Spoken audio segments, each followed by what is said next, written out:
Praktisi koperasi Iwayan Murje mengatakan perlambatan ekonomi yang melanda dunia harus dijadikan cambuk untuk berusaha. Perlambatan tersebut bukan sebaliknya dijadikan alasan untuk menjadi terpuruk.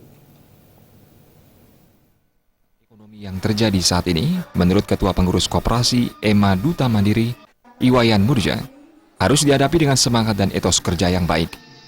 Segala usaha dan strategi harus dikerahkan agar bisa bertahan, sehingga bisnis apapun yang dijalankan pasti akan berkembang dengan baik.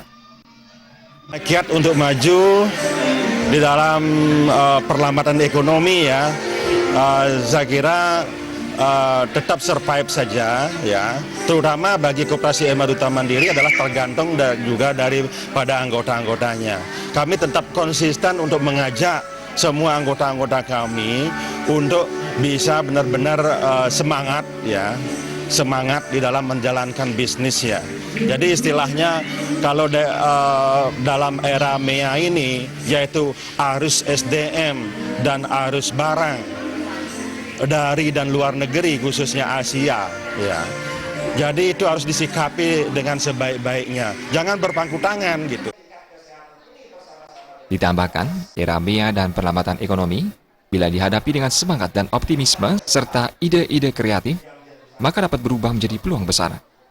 Perlambatan ekonomi dapat berubah menjadi pertumbuhan yang pesat, asal kita tidak hanya berpangku tangan saja, namun mulai melakukan gerak nyata. Purnama dan Indra Wijaya, Bali TV.